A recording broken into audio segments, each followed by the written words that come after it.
Okay, in another video, you'd seen how I taught you how to install a paver project like this.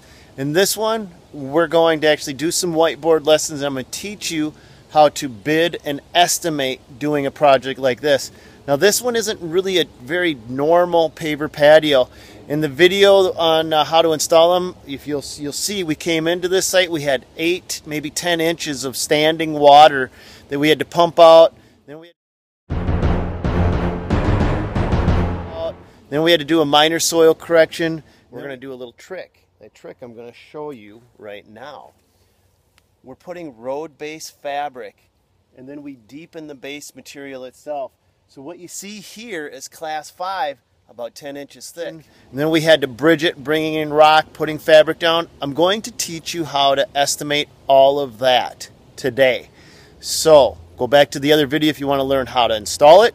This one is going to teach you how to price it out. All right, let's get into the estimating on this job site. This is really what you're here for. I'm actually going to walk you through the actual invoice that I'm going to be submitting to this customer.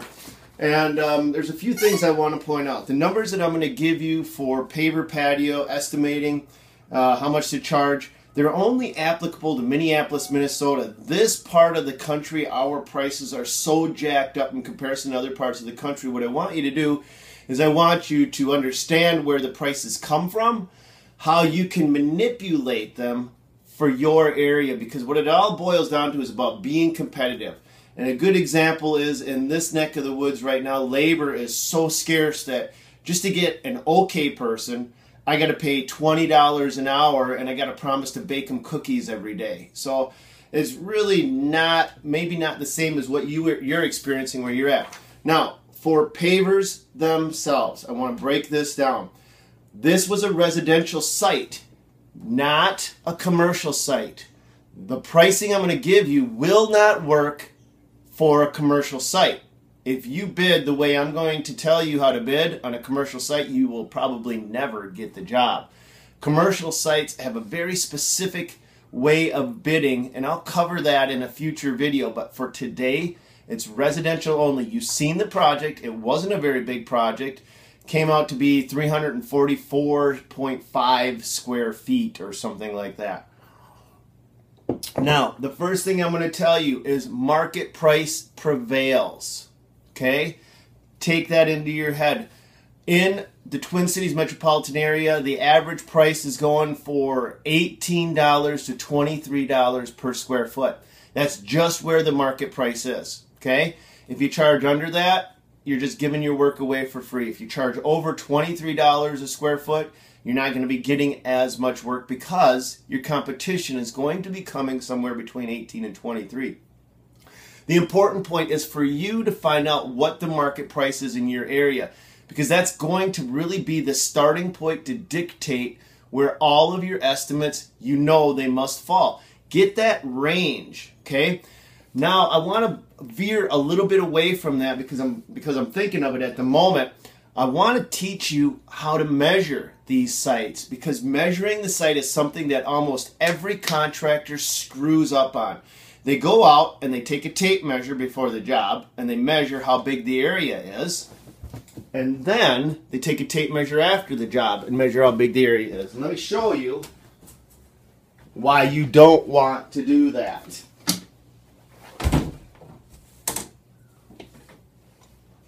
Make sure I'm not using a Sharpie. This is important. Okay. On a semicircular job like we had, this job was basically a semicircle like this. Okay?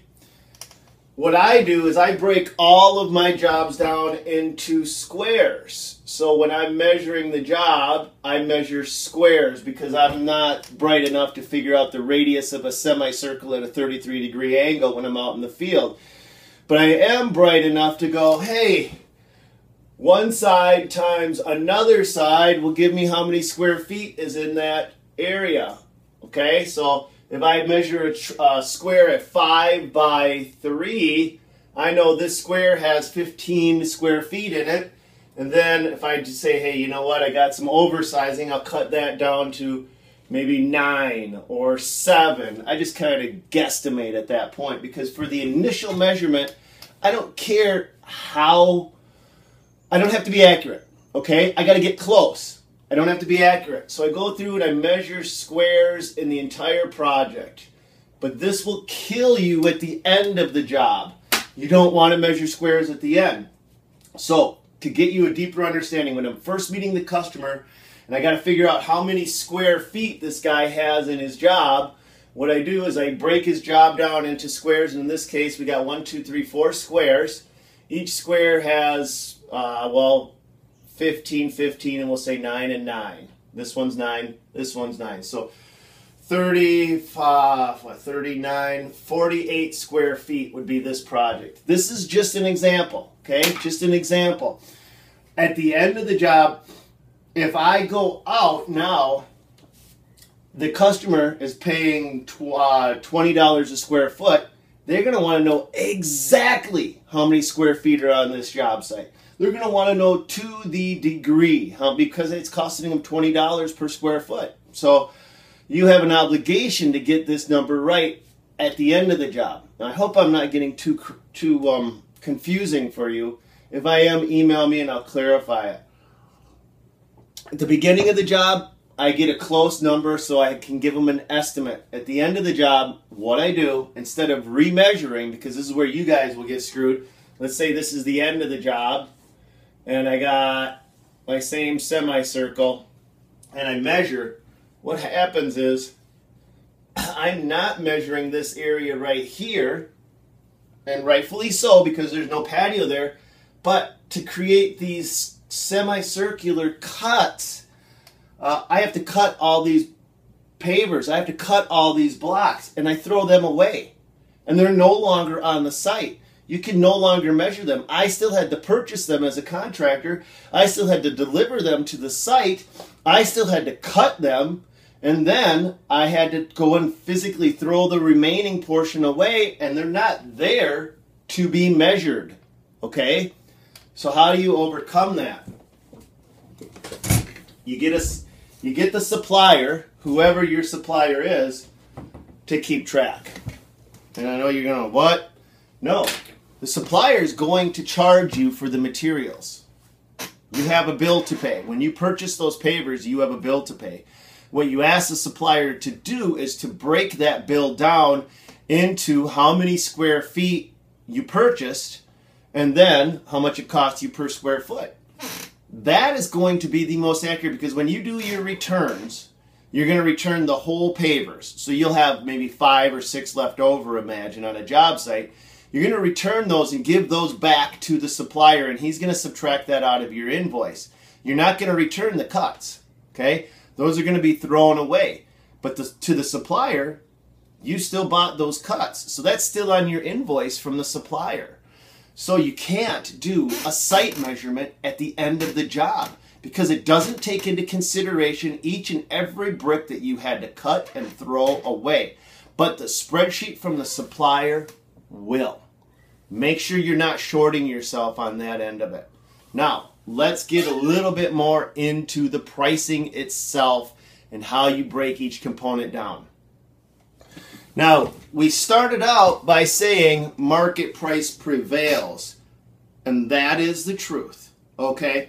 So you're going to get the average price in your area, and you know that that's going to dominate whatever your costs are. But that's just for the patio itself. So let's just assume, and I know whenever you assume, it makes an ass out of you and me. So, but I've, been called much worse my whole life. So we're assuming that your pricing will fall within the market range, whatever that may be. Now, I'm going to use my market range, which is $18 to $23 a square foot on average.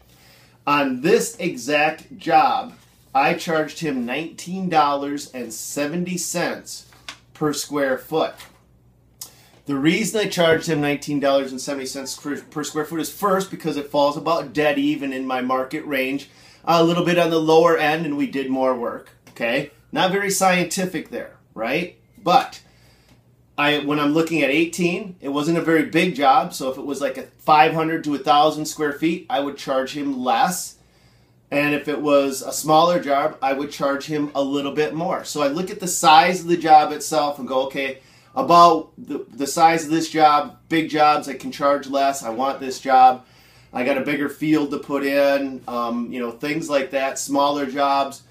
Also, the other thing that I take into consideration is how many cuts am I going to make? Am I creating a semicircle? Am I adding a lot of pattern into the middle? How much cutting am I going to have to do? So when I look at the design and the layout of the site itself, I always add a little bit more or a little bit less. If I'm creating just one big box and I'm using just a brick stone pattern, a basket weave pattern, or whatever that will easily fit in there and there's very little cutting, well, I don't have to charge as much. But on this job that you seen earlier, that had that semicircular edge, which meant I had to cut that whole thing. Then I had to cut every other one, so I get to charge a little bit more.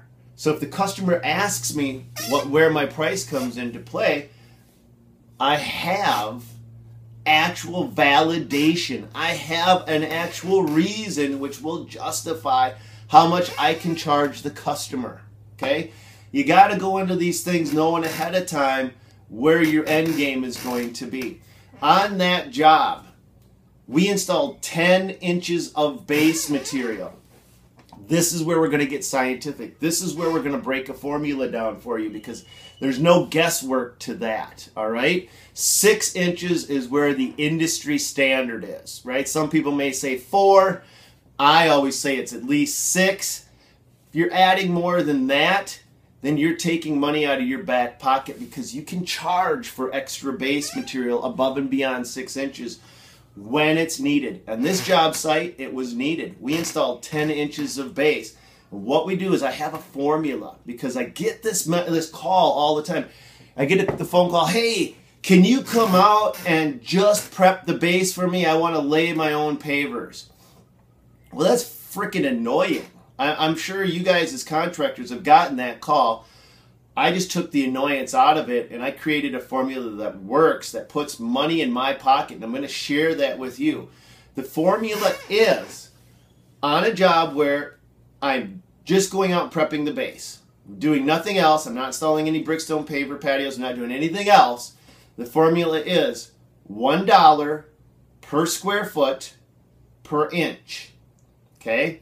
So if I have 4 inches of base material that I'm going to go out and install for a customer, I'm doing nothing else, so I got to dig down his grade, then I got to put 4 inches of base material in there. It's going to be $1, and let's say the area is 100 square feet. So it'll be $1 per inch per square foot. So it will be 100 times 4 would be what? $400 to prep that area.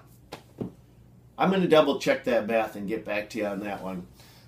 Now on this, yep, I checked the math and it's correct. So I want to actually bring that formula over to the actual job site and compare and contrast a little bit, okay?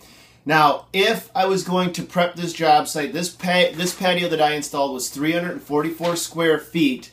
If I got the phone call from him and I wasn't doing anything else but just putting in 4 inches of class 5. Now, you know we normally put in 6, but in this case, I want to stick with 4 inches so we're not getting confusing.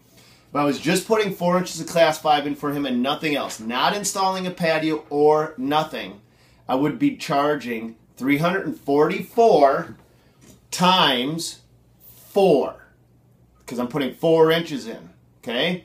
So that would be $1,376.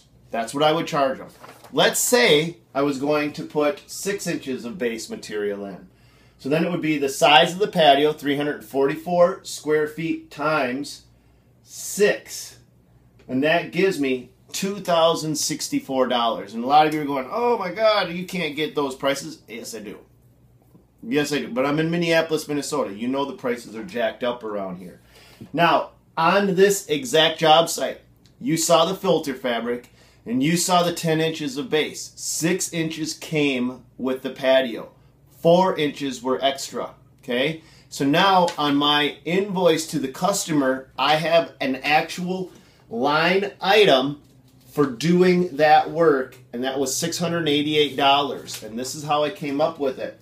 the size of the patio, 344 times 4, which gives me my formula of $1,376. But I was here working. I'm installing a patio. I'm already doing other work.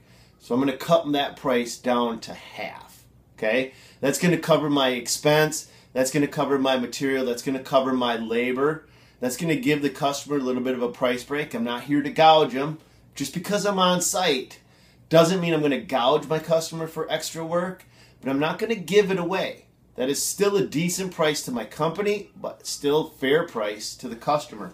That's $688. Okay? So on this exact job, the Paver Patio itself, I charged him $19.70 per square foot. The reason I chose that number is because it wasn't a very big patio, so that amped it up to the higher end between the 18 and 23, and there was an entire side that had to be cut. But I also weighed that against the fact that we demoed a swimming pool, we were installing black dirt, we're putting edging in, we're completely transforming this guy's backyard, and the overall job size was over $14,000, roughly, for everything that we were doing out there. And so I wasn't going to, price out that patio at the very top of it. So in this video, you've got to balance what you're going to be installing with the market price that you can get, okay, versus how many cuts you're going to make, how much stuff you're going to have to throw away. Make sure at the end of the job that you're using a spreadsheet from your supplier for your final tally, what you're going to charge the customer. All of my customers know this ahead of time. I actually disclose that a spreadsheet will be brought in right from the supplier, and it will show every block. This is the way I actually phrase it. I will give you a spreadsheet that shows every block, the day it was delivered, the time it was delivered, who signed off on the delivery. That is going to be your final invoice on this job. We are going to go by that. We are not going to take a tape measure and measure out how many square feet are actually installed. We're going to use what the supplier is saying was brought out to your job site, because that's what I, the contractor, have to pay for your materials. Now, on that spreadsheet, I let the customer see the spreadsheet, but I don't let the customer see the invoice amount. That's my business. What I actually pay for the block is my business. Okay? So I actually black out or erase out the actual invoice numbers, but I focus on the delivery, the material quantities, and things like that. And I have that prearranged with the supplier so that I can get a very accurate and fast spreadsheet. So as soon as a job is done, I make a phone call, say, hey, I'm invoicing this job. I need the spreadsheet. They'll have it to me within 24 hours, and I can then invoice my customer right away. So that's how we're doing it for this job. I hope this has helped you guys. What else do you guys want to see? Is there anything else I can break down for you? If you have any questions or comments, please put them down below. I read every single thing you guys write, whether you're emailing me, commenting in the videos down below. Sometimes it takes me a while to get back to you. I apologize, but I read everything. And sometimes it's 10 o'clock at night after I'm done working or something, but I will promise read what you write. So put a comment in down below. I'm here to help you guys. I want you guys to make the absolute most money you possibly can. Stop watching videos. Go out, make a living. Go get them. Love you guys. Have a good one.